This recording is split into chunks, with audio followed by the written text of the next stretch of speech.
not look mad or jealous? How do you look mad and jealous? Mad. So they plotted a way to get rid of Daniel.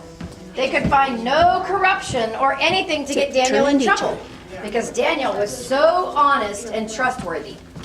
They said to each other, "We will never find any basis for charges against Daniel unless it has something to do with the laws of his God."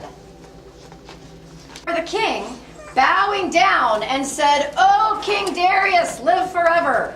The royal administrators, prefects, satraps, advisors, and governors have all agreed that the king should issue an edict and enforce the decree that anyone who prays to any god or man during the next 30 days, except to you, O king, shall be thrown into the lion's den."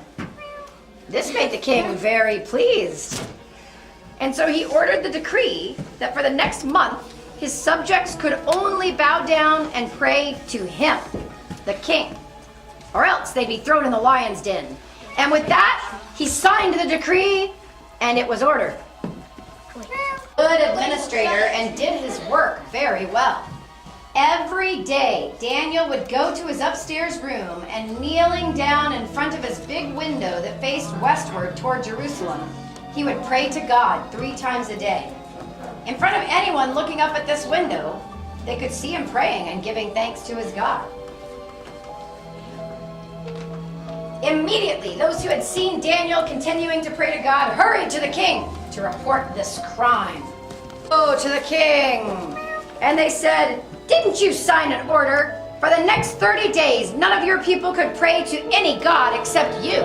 If they did, they would be thrown into the lion's den." The king is angered and says, "This order must be obeyed." The governor spoke again. "Well, Daniel doesn't obey this order. He is praying to his God." The king is saddened when Daniel is brought in. Oh, sorry, okay, now. But he knew that he must follow the decree that he had signed. So the king gave the order. Daniel was brought out and thrown into the lion's den. Daniel was brought out and thrown into the lion's den.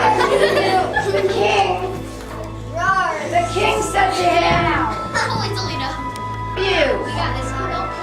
And the guard rolled a stone over the opening, and the king sealed it with his signet ring. Seal it. There you go. The king looked in fearfully and then left. Lions sniff around Daniel. Okay, hold. Daniel stands still and prays. Some are about to bite him, but an angel appears. An angel appears. Here's our angel. An angel appears and shuts the mouths of the lions. They finally settle down, and Daniel lies down also, sleeping among them. While Daniel is settling down among the lions, the king returns to the palace, and he can't eat or sleep.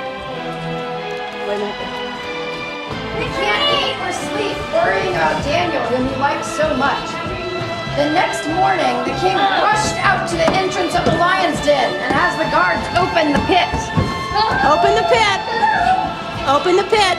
The king looks in and calls out, "Daniel, you serve the living God. Has he been able to save you from the lions?" Daniel answered, "My God sent his angel, and his angel shut the mouths of the lions. They haven't hurt me at all." The king is filled with joy. He helped Daniel from the lion's den, and then he had all who had plotted against Daniel Here, thrown into the pit. these, right here, these, right here. All Throw these guys. Daniel doesn't. Throw them in. In you go. In you go. And then the king issued a decree to all his subjects. I issue a decree to all his subjects. I issue a decree that in every part of my kingdom everyone must fear and reverence the God of Daniel, for he is the living God and endures forever